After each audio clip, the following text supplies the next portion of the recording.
Hello everyone, welcome to all of you. बेटा, मेरा नाम है अजय सूर्यवंशी और आज हम फिर लेकर आए हैं द हिंदू एडिटोरियल के एक नए आर्टिकल को, जिसमें हम करेंगे वोकेब्स, इडियम एंड फ्रेजेस, कुछ ग्रामेटिकल रूल्स। और this thing this things will definitely help you if you are preparing any kind of examination like banking, SSC, UPSC, या फिर you have only interest in learning English, then this thing will definitely help you. You will find these things everywhere useful and helpful, beneficial. Everywhere you will find it. So बेटा चलिए शुरू करते हैं आज की class. और बेटा एक बात मैं आपसे कह दूं कि अगर अभी तक आपने चैनल को सब्सक्राइब नहीं किया है तो चैनल को सब्सक्राइब जरूर कर ले और लाइक बटन को जरूर प्रेस करें यदि आपको वीडियो पसंद आता है। और बेटा इसके साथ साथ आप नोटिफिकेशन के लिए बेल आइकन को जरूर प्रेस कर दें so that you may get all the notification on time. तो बेटा without wasting any time, let's start the class, let's start the video. So here we go. बेटा आज का जो विचार है बहुत बढ़िया विचार है आज का, थॉट ऑफ द डे। देखिए क्या कहता है कि start each day with a new hope, leave bad memories behind and have faith for a better tomorrow. कह रहा है कि हर दिन की जो शुरुआत है एक नई उम्मीद के साथ की जाए और जो बुरी यादें जो दिमाग में है, जो हमारे साथ बुरा घटित हुआ है, उन सबको भुला दे, यानी आगे की सुधि ले, है ना, और पीछे की जो बात है उसको भुला दे। एंड हैव फेथ, और विश्वास रखे, फॉर अ बेटर टुमारो, कल के एक अच्छे दिन का। क्योंकि ईश्वर जो दिन है, जो समय है, सबको एक जैसा देता है, वो अच्छा ही होता है, उसे अच्छा और बुरा बनाने का काम हम खुद करते हैं। तो बेटा आइए इस विशेष इतने अच्छे थॉट के साथ आज की क्लास को शुरू करते हैं। सो सबसे पहले हम वोकेब सेशन में चलते हैं। सबसे पहले हम वोकेब देखते हैं। तो देखिए हमारे आज के जो वोकेब से है वो क्या क्या है। The first is audacity. बेटा ये ऑडिसिटी बहुत इंपॉर्टेंट वर्ड है और ये आपके एग्जाम ओरिएंटेड तो बहुत ही इंपॉर्टेंट है, आपके बैंकिंग से, एसएससी से रिलेटेड आपको इस प्रकार के शब्द जरूर दिखाई देते हैं। ये ऑडिसिटी का मतलब क्या होता है? मतलब एक प्रकार की ऐसी हिम्मत को बोलते हैं हम, ऐसी हिम्मत को बोलते हैं जो व्यक्ति कब क्या, मतलब किसी चीज से डरता नहीं है। लेकिन ये डर भी कैसा होता है इस बात को भी समझिए। मतलब ये थोड़ा सा दुष्टता धृष्टता वाला होता है, व्यक्ति किसी के भी सामने कुछ बोल देना, मतलब थोड़ी सी धृष्टता को हम ऑडिसिटी बोलते हैं। मतलब इसको हम एक प्रकार से जिद जिद से कंपेयर कर सकते हैं, परंतु जिद थोड़ा सा अलग शब्द हो जाता है। देखिए इसके लिए अगर हम सिनोनिम की बात करें तो आता है इम्प्यूडेंस, करेज या फिर डेयरिंग। उसके बाद में इसका अगर अपोजिट वर्ड, इसके एंटोनिम्स की बात करें तो आ जाता है cowardice, lack of bravery and timidity. And our the next word we have is adherence. Adherence का मतलब क्या होता है? किसी चीज का पालन करना, यानी कि किसी चीज का पालन करना, जैसे कोई नियम है, कोई रूल्स है, किसी ने आज्ञा दी है, उसका पालन करना, दैट इज कॉल्ड ओबीडियंस। ये एक प्रकार का नाउन है बेटा। ये क्या है? ये नाउन है। अगर हम इसके अपोजिट के लिए अगर बात करें तो क्या हो जाएगा? देखिए ओबीडियंस है ना, इसी में हमने क्या किया, डिस लगा दिया, तो हमने क्या कर दिया, डिस ओबीडियंस, मतलब उल्लंघन करना, उल्लंघन, किसी चीज का उल्लंघन। दरअसल ये जो शब्द है, पहला जो शब्द है, ये इस वर्ब से बना है, ओबे से, और जो सेकंड वाला है ये बना है डिस ओबे से। तो बेटा ये देखिए ओबे का अपोजिट भी हो जाता है यहाँ पर, है ना, ये डिस लगाने से। तो यहाँ पर हमें एक साथ दो चीज सीखने को मिल गई। चलिए हमारे देखते हैं नेक्स्ट वर्ड जो है वो क्या बेटा, एंड्योर। एंड्योर का मतलब होता है लंबे समय तक के किसी चीज को चलाना, किसी चीज को झेलना, किसी चीज को सहन करना, किसी चीज को कायम रखना, दैट इज कॉल्ड एंड्योर। इसके लिए आ जाता है बियर, टोलरेट। टोलरेट मतलब, बियर मतलब भी क्या होता है, सहन करना। Next is last. लास्ट क्या होता है? लास्ट का मतलब वैसे तो अंतिम होता है, लेकिन ये वर्ब की स्थिति आए तो ये कब तक चलेगा, है ना, यानी इसकी जो ड्यूरेशन है चलने की, इसके लिए हम रन का यूज करते हैं। Next is experience. भाई जो लंबे समय तक है तो उसका एक्सपीरियंस हो ही जाता है, या फिर अंडरगो, किसी चीज में अंडरगो होना। चलिए हमारा नेक्स्ट वर्ड है इन्फ्लिक्ट। इन्फ्लिक्ट का मतलब क्या होता है भाई, इस बात को समझेंगे। इसका मतलब होता है किसी को परेशान करना या प्रताड़ित करना। क्या होता है इसका मतलब? प्रताड़ित, परेशान करना। ओके चलिए, या फिर टीज करना भी होता है। क्या होता है? टीज करना, सेम मीनिंग है भाई, है ना। सेट डाउन यानी किसी को परेशान करके उसको नीचे दिखाना, है ना। और इम्पोज यानी उसके ऊपर लागू करना, कोई चीज जबरदस्ती लागू करना, दैट इज कॉल्ड इन्फ्लिक्ट यानी परेशान करने के लिए।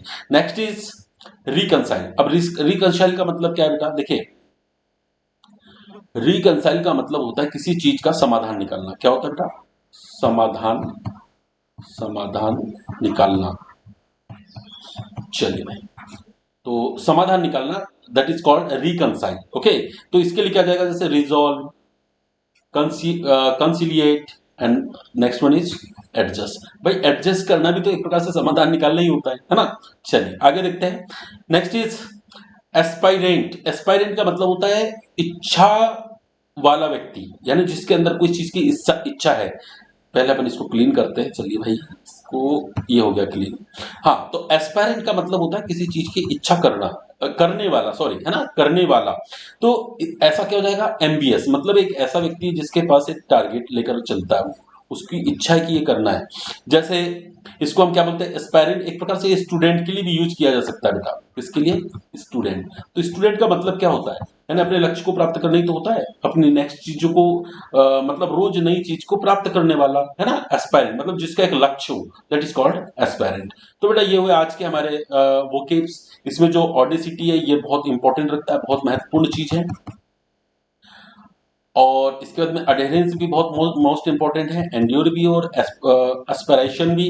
देखिए वर्ड तो सभी महत्वपूर्ण होते ही है, एग्जाम की दृष्टि से आप ये नहीं कह सकते कि यार ये वाला शब्द आ सकता है, कुछ भी आ सकता है। हमें तो क्या करना, हमें तो जितना ज्यादा हो सके उतना करना। हमें तो देखिए, हमें नदी में नहीं खेलना है, हमें थोड़े से छोटे से तालाब में नहीं खेलना है, हमें तो पूरे समंदर चाहिए। हमें तो दौड़ लगाना है, हमें तो रेस लगाना है, तो समंदर चाहिए। कितना दौड़ सकते हैं, कितनी चीज हासिल कर सकते हैं, ये हमारे ऊपर डिपेंड करता है। तो जितने अधिक से अधिक हो, क्योंकि यहाँ पर समंदर है और समंदर से एक लोटा पानी नहीं लेना है, हमें तो पूरा समंदर समंदर पी जाना है ना। तो पूरे समंदर को हासिल करना, दैट इज कॉल्ड विक्ट्री। वही तो विक्ट्री होगी आपकी, क्या होगी बेटा, विक्ट्री, है ना। ये विक्ट्री हासिल करना है, विक्ट्री हासिल करना है, या हमें हमारा जो टारगेट है वो हासिल करना है।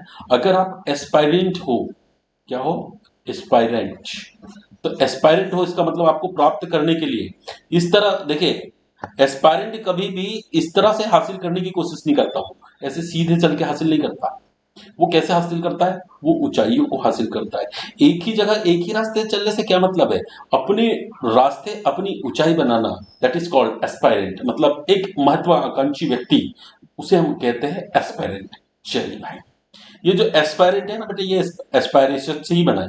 किससे, देखिए ये वाला जो शब्द है ना हमारा, ये वाला, ये एस्पायरेशन से बना है, एम्बिशियस, है ना। जो एम्बिशियस मतलब क्या है, एम्बिशियस मतलब एस्पायरेंट। स्टूडेंट क्या है, उसके अंदर इच्छा होगी तब तक वो स्टूडेंट है, अगर उसकी इच्छा खत्म तो क्या हुआ, फिर कहां से वो स्टूडेंट हुआ।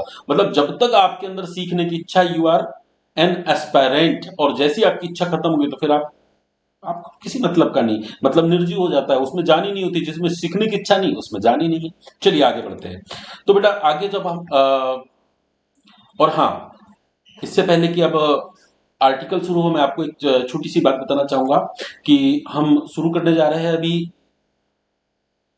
कंपटीशन से रिलेटेड जो क्लासेस है, इंग्लिश से रिलेटेड जो क्लासेस है उसको शुरू करने जा रहे हैं। उसमें बेटा आप जीरो से लेकर एडवांस लेवल तक सारी चीजें करेंगे। और बेटा मैं चाहूंगा कि इससे पहले मैं एक छोटा सा वीडियो बनाकर आपके लिए दे देता हूं, जिसमें आप देख लेना कि किस प्रकार हम उस कंपटीशन क्लास को किस प्रकार से हम लेकर चलेंगे।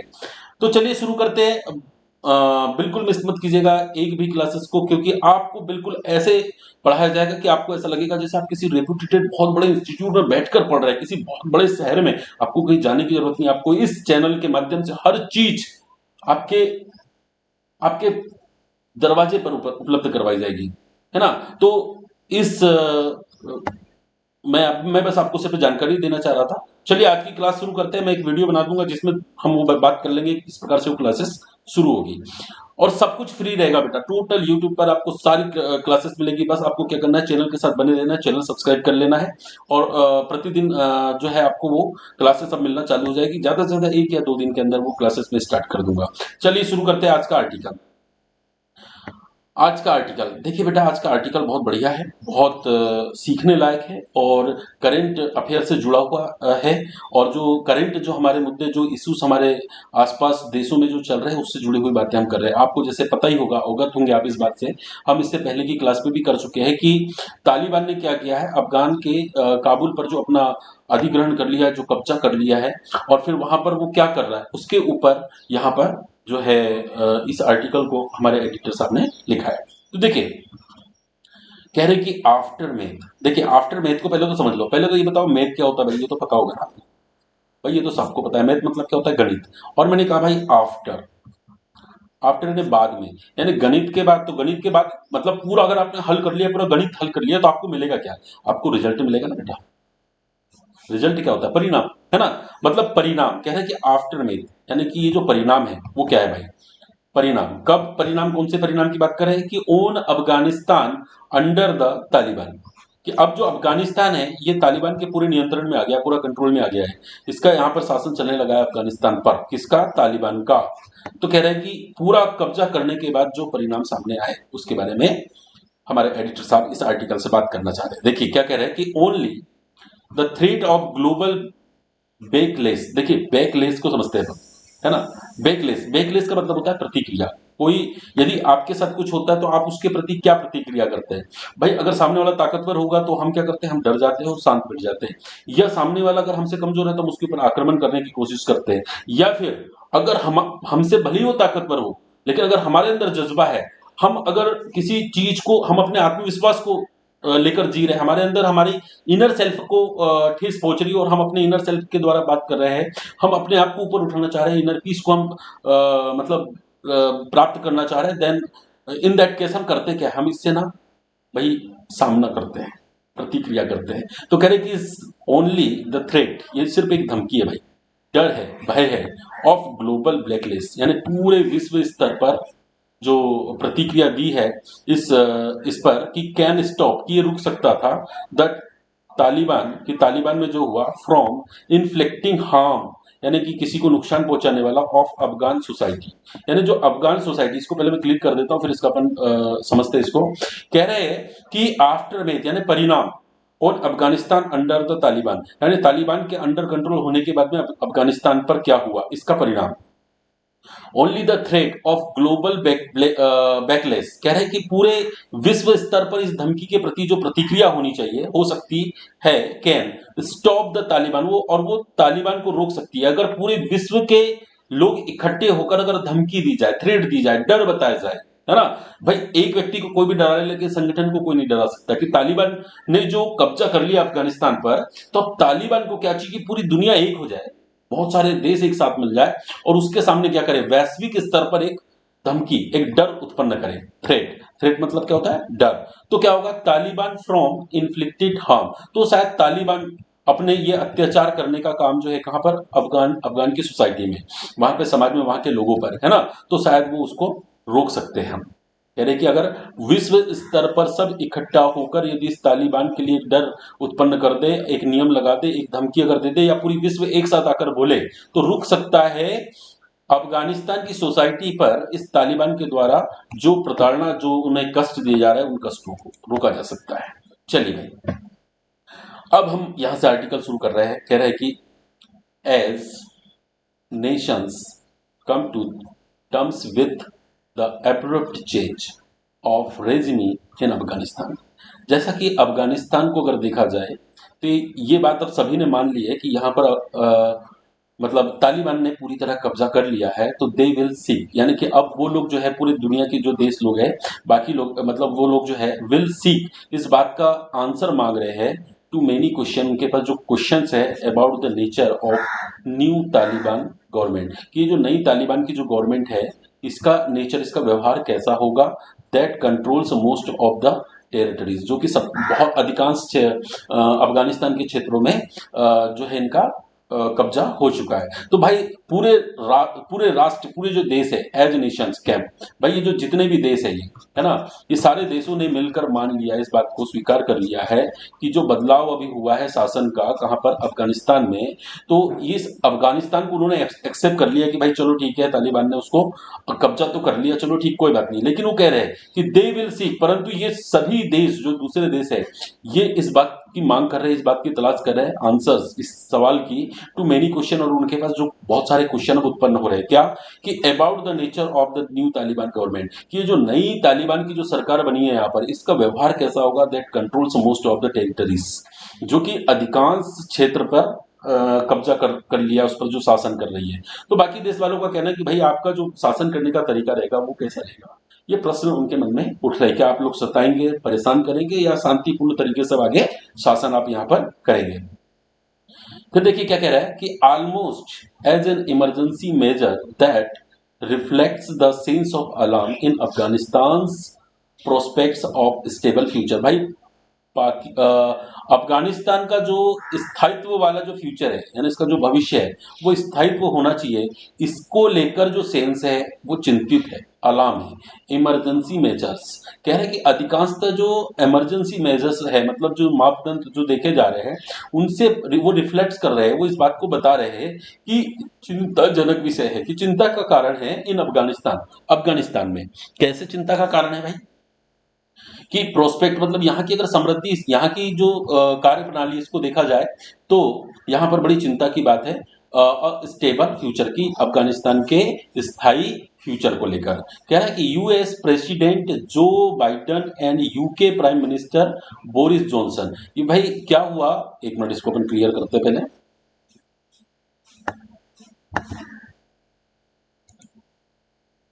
चलिए क्लियर हो गया। देखिए कह रहे हैं कि एक तो यूएस के प्रेसिडेंट कौन, जो बाइडेन, और यूके के प्राइम मिनिस्टर कौन, बोरिस जॉनसन, हैव एग्रीड, इस बात से वो सहमत हो चुके हैं। किस बात से सहमत हो गए, कि भाई to hold a virtual G7 leaders की 7 देशों की जो ग्रुप मीटिंग होगी, लीडर्स मीटिंग है ना, इस मीटिंग के लिए लीडर्स की मीटिंग रखी जाए, वर्चुअल मतलब ऑनलाइन, यानी पर्सनल आके मिलने की जरूरत नहीं, हम ऑनलाइन भी बातें कर सकते हैं।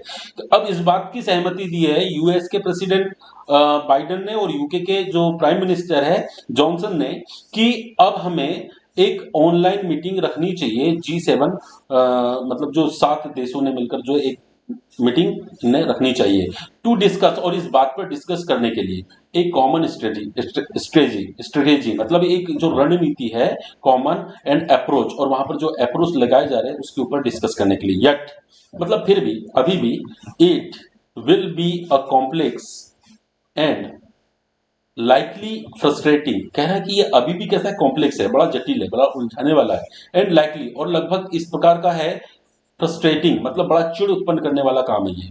कैसा कि for the G7 to reconcile, मतलब रिकनसाइल मतलब अपन ने अभी देखा था क्या होता है भाई रिकनसाइल का मतलब, तो रिकनसाइल मतलब समाधान, किसी समस्या का हल निकालना। कह रही कि जो G7 अगर समस्या का हल निकालना भी चाहे ना तो कैसा है, अभी बड़ी जटिल स्थिति है और बड़ी उलझाने वाली फ्रस्ट्रेटिंग स्थिति है। It's position on minimum governance norms for Afghanistan with the ground realities, कह रहा है कि अगर जमीनी स्तर पर हम सच्चाई पर अगर बात करें तो जो नियम कानून जो अफगानिस्तान के लिए है ना, वो उसकी जो पोजीशन है वो समाधान करने लायक अभी जो है वो कैसी है, वो फ्रस्ट्रेटिंग है, उलझाने वाली है, मतलब वो क्लियर नहीं हो पा रहे कि हम कैसा उसके ऊपर क्या हम मतलब कौन सा हम उसके ऊपर एक विचार प्रकट कर दे जो कि एकदम एग्जैक्ट उस पर बैठ जाए कि सही होगा गलत होगा, है ना।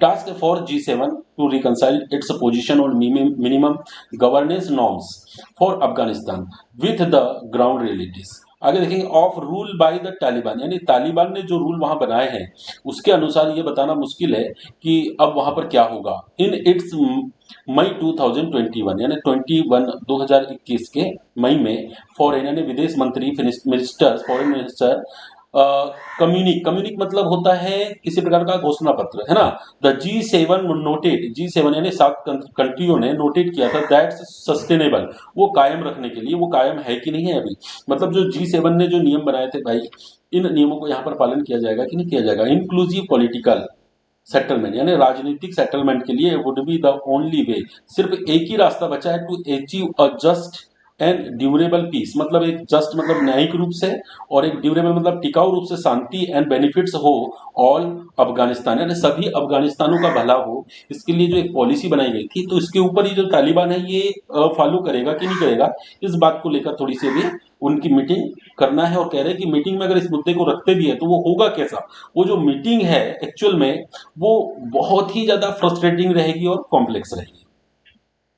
चलिए, टू दैट एंड, यानी कि अब अगर मतलब यहाँ पे टू दैट एंड, इसका मतलब ये हो रहा है कि भाई यहां तक जो अभी बात हुई है, यहां तक की अगर बात करें तो the G7 promised its support to the negotiations, कह रहे कि वार्तालाप में वो प्रॉमिस G7 ने प्रॉमिस किया है कि वो सपोर्ट करती है वार्ता को, किसको, Doha and efforts to convene a high level conference, एक हाई लेवल की कॉन्फ्रेंस की ऑन अफगानिस्तान इन इस्तांबुल। तो इस्तांबुल में अफगानिस्तान जो है एक हाई लेवल की मीटिंग को रखना चाह रही है, लेकिन बट क्या कह रहा है, but the sheer audacity of the Taliban.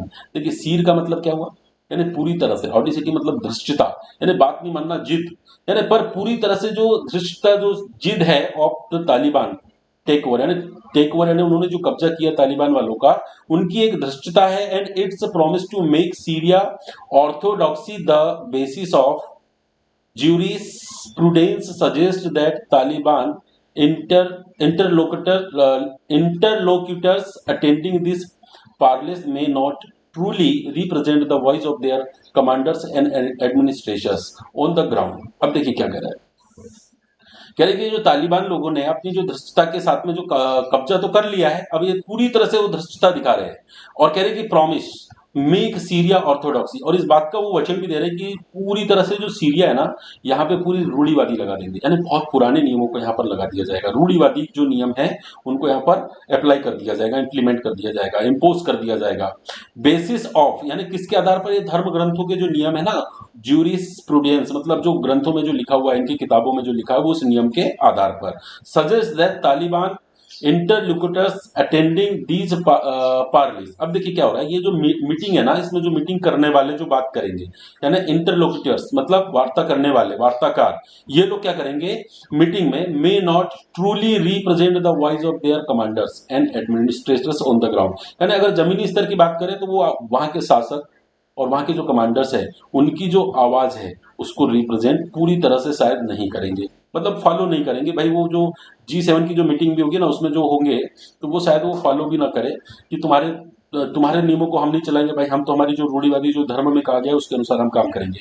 Similarly the G7's enduring aspiration for meaningful participants and inclusion of the voice of women, young people and those from minority groups looks to be dashed। अब कह रहे हैं ये जो G7 है ना, ये कायम रहेगी, बनी रहेगी, एस्पायरेशन यानी इस इच्छा पर कि फॉर मीनिंगफुल की कोई मतलब वाली पार्टिसिपेंट यानी हिस्सेदारी भागीदारी जो होगी उसका कोई मतलब निकलना चाहिए भाई मीटिंग का, ऐसा नहीं कि मीटिंग किए और वापस हो गया और कोई नतीजा निकल के नहीं आया। एंड इंक्लूजन, और साथ में ये शामिल होना चाहिए किस किन चीजों पर बात होना चाहिए कि ऑफ द वॉइस ऑफ, किन किन की आवाज उठानी चाहिए, एक तो महिलाओं की, नवयुवकों की, यंग पीपल की, एंड दोज और उन लोगों की फ्रॉम माइनॉरिटी जो कि अल्पसंख्यकों से में गिने जाते हैं उनके ग्रुप की, और लुक्स टू बी डेस, और देख रहे हैं कि ये जो है पूरी तरह से धराशायी हुए, लुक्स टू बी डेस मतलब पूरे जो धराशायी पूरे बर्बाद हो चुके हैं, इन लोगों की आवाज यहाँ पर उठाने की आवश्यकता है। देखिए आगे कह रहा है कि गिवन, यानी ये जो बात अभी तक अपन ने कही इसके बारे में ही बात कर रहे हैं कि गिवन ये जो बात दी गई थी अभी तक, that the project of long term military occupation and regime change has amounted to naught in this country. कह रहा है कि जो अब बदलाव हो गया ना, जो अधिग्रहण जो हो गया मिलिट्री के द्वारा और जो शासन लग गया है, ये पूरी तरह से बदल गया है, किसमें, किसके बराबर, अमाउंट टू का मतलब होता है इक्वल टू, अमाउंट टू देखिए समझते हैं, ये है amount to, it means what, it means equal to, है ना, के बराबर। ये कुल मिलाकर ये पूरी जो प्रक्रिया है एक लंबे समय के लिए जो यहाँ के जो आर्मी का जो यहाँ पर यूएस ने आर्मी रखी थी, अपना ऑक्यूपेशन मतलब कि भाई अपना शासन यूएस ने अमेरिका ने चलाया था, वो पूरी तरह से बदल चुका है, किसमें, अमाउंट टू नॉट, नॉट मतलब क्या, जीरो, नॉट मतलब जीरो, ये जीरो हो गया इन दिस कंट्री, इस देश में। अब क्या हुआ कि अफगानिस्तान में भाई अमेरिका बहुत लंबे समय से वहां पर अपनी सेना को रखा हुआ था, उसने वहां पर चारों तरफ की भाई हम आपकी मदद करेंगे। तो इतने लंबे समय यानी 20 साल का समय था भाई वो, तो उस 20 साल के लंबे समय के बाद भी ये सारी जो शासन की जो नीति थी, शासन करने का जो तरीका था, वो किसमें बदल गया? सब जीरो हो गया, कोई फर्क ही नहीं पड़ा और तालिबान ने उस पर कब्जा कर लिया। गोइंग फॉरवर्ड अगर हम आगे की बात करें तो the only lever that G7 might have to praise for internal change in Afghanistan is foreign aid। मतलब कह रहे कि भाई जो पूरी तरह से अब जो बदलाव है वो प्रेस फॉर इंटरनल मतलब आंतरिक बदलाव पर प्रेशर देना चाहिए। किस चीज पर? कि अफगानिस्तान को फॉरेन एड मिले यानी कि विदेशी सहायता मिले। And should the circumstances warrant it, और जो इस बात को सहमति दी जाए, वारंट मतलब किसी चीज को सहमति देना, स्वीकारना, कि वहां जो परिस्थिति है उसके लिए वहां पर सहमति दी जाए और पॉलिटिकल सैंक्शन यानी कि पॉलिटिकल अप्रूवल उनको मिल जाए और उनको विदेशी सहायता प्रदान की जाए। इंडीड, बिल्कुल, the May 2021 communique noted the current, कह रहे कि 2021 में जो घोषणा पत्र जारी हुआ था उसमें नोट की गई थी कि वर्तमान की स्थिति, करंट मतलब वर्तमान, एंड फ्यूचर सपोर्ट, और भविष्य में भी सपोर्ट करेंगे। किसको? तो टू द अफगानिस्तान गवर्नमेंट, यानी गवर्नमेंट को जो है अफगानिस्तान की जो गवर्नमेंट है उसको पूरा सपोर्ट किया जाएगा। रिलाइज ऑन, ये रिलाई के बाद हमेशा प्रोपोजिशन ऑन आता है। Realize the adherence to the principles set out in the Afghanistan partnership, कह रहा है कि भाई इस बात का वो पालन करेंगे कि वर्तमान में भी हम मदद करेंगे और आने वाले समय भविष्य में भी हम मदद करेंगे। और अफगान की जो गवर्नमेंट है वो इस पर रिलाइज है, वो निर्भर है।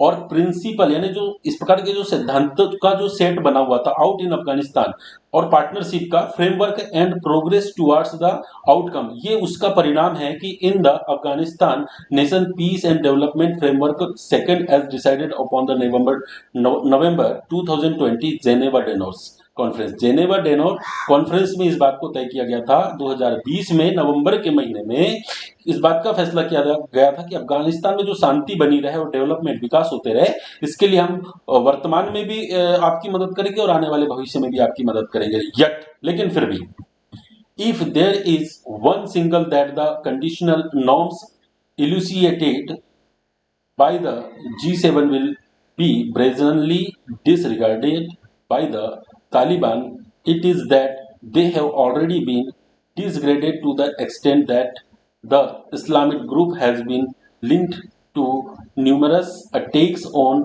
civilians, including targeted campaign against women in public life, human rights activists and media persons।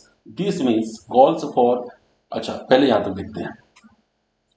देखिए क्या कह रहा है कि हाँ ये फैसला हुआ था लेकिन फिर भी देर इज वन सिग्नल, परंतु एक ही संकेत आ रहे हैं। कैसे संकेत आ रहे हैं? कि दैट द कंडीशनल नॉर्म्स, की जो नियमों की जो स्थिति है वो एल्यूसीडेट हो रही है, मतलब बनाए जो जा रहे हैं उसको स्पष्ट जो करना चाहिए, नियमों को जो स्पष्ट करने की जो बात की जा रही है बाय द G7 यानी G7 यानी 7 देशों के जो ग्रुप के से जो बात आ रही है ये G7 के द्वारा, विल बी ब्रेजनली, वो बड़ी बेशर्मी वाली बात है कि उसे वो क्या कर रहा है? डिसरिगार्डेड कर रहा है, उसको सम्मान नहीं दे रहा भाई, डिसरिगार्डेड कर रहा है, उसको मना कर दे रहा है कि मैं हम मानने को तैयार नहीं है।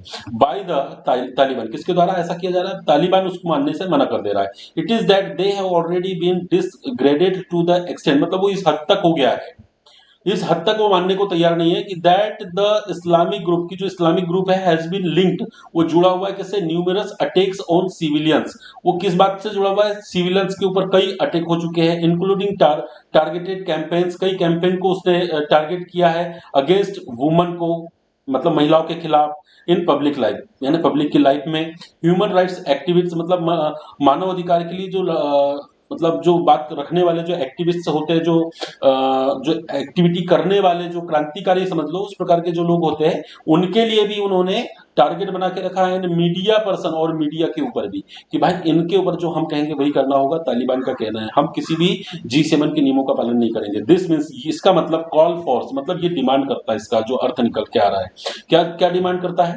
कि छोड़ दिया जाए, त्याग कर दिया जाए। एस्क्यू मतलब त्याग करना, एस्क्यूइंग वायलेंस, इससे एक अर्थ निकला कि वायलेंस को ना त्याग कर देना चाहिए, इन्हें ऐसा नहीं करना चाहिए। एंड अलाउिंग अनहिंडरनेस, और किसी प्रकार की बाधा पहुंचाने वाली, एक्सेस पहुंचाने वाली चीज को, जैसे जो कि ह्यूमैनिटेरियन एड मतलब जो कि मानव सहायता में अगर किसी प्रकार की अगर वो बाधा पहुंचाती है, मे फॉल ऑन डीफ ईयर्स मतलब वो क्या कैसी हो रही है, ऐसी बात उसको बोल रही है कि भैया ऐसा काम मत करो, किसी प्रकार का बाधा मत पहुंचाओ। और इधर क्या कह रहा था कि किसी प्रकार का वायलेंस यानी कि हिंसा मत करो। तो ऐसी चीज जो है कैसी हो रही है, मे फॉल ऑन डीफ ईयर्स, इसके कान में यह बात ही नहीं घुस रही है, उसको समझ में नहीं आ रहा है।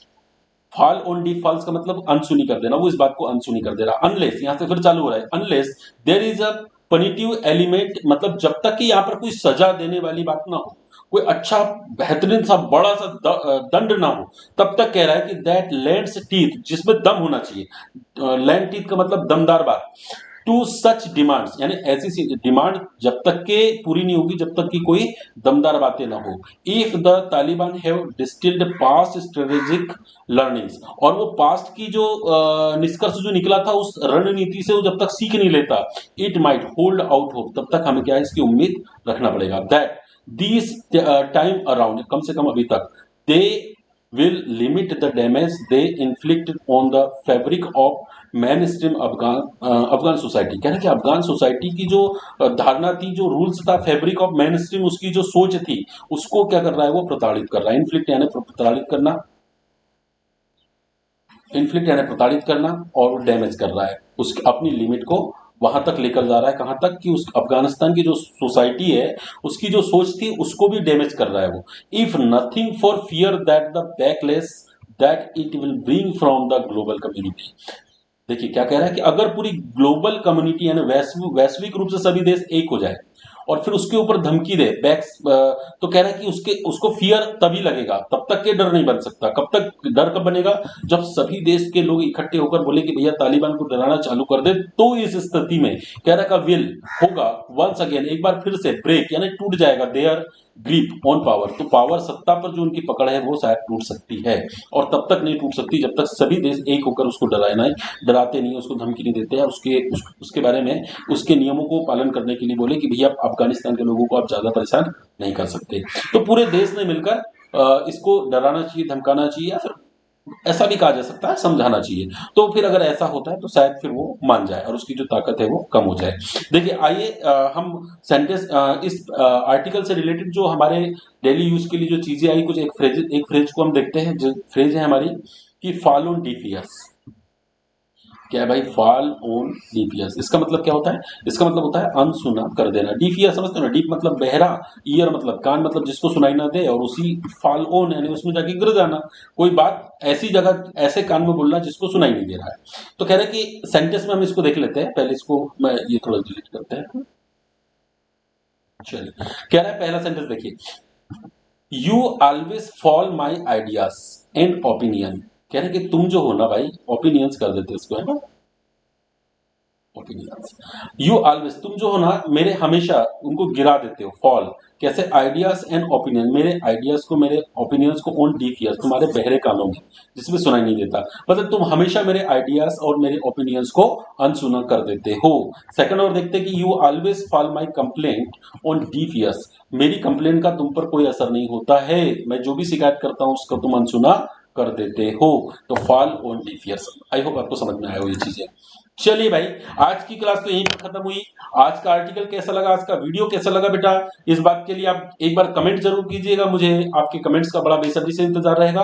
और मैं चाहूंगा कि आप इस वीडियो को लाइक जरूर करें, और सब्सक्राइब, अगर अभी तक सब्सक्राइब नहीं किया तो डेफिनेटली आपको सब्सक्राइब कर लेना चाहिए। And don't forget to press the bell icon button so that you may get all the notification on time. बेटा मिलते हैं फिर अगली क्लास में। हाँ, मैं फिर एक जाते जाते एक जरूरी सूचना और मैं बता दूं कि 1 या 2 दिन के अंदर हम शुरू करने जा रहे हैं हमारी कंपटीशन एग्जाम की क्लासेस। तो आप बिल्कुल लगे रहें, और ये क्लासेस शाम को एक फिक्स टाइम कर देंगे, क्लासेस उस समय वहां पर हम उसको अपलोड कर दिया करेंगे। आपको कहीं भटकने की जरूरत नहीं, कहीं जाने की जरूरत नहीं। आपको each and everything, you will find each and everything useful, helpful, beneficial on this platform. और हर चीज की तैयारी यहां से करवाई जाएगी। Everything will be clearly completed here. So बने रहिए, और मिलते हैं फिर अगली क्लास में कल फिर नए आर्टिकल के साथ। तब तक के लिए मेरा प्यार भरा नमस्कार आप सभी लोगों को, और कीप स्टडिंग, कीप लर्निंग, सीखते रहिए और पढ़ते रहिए। धन्यवाद।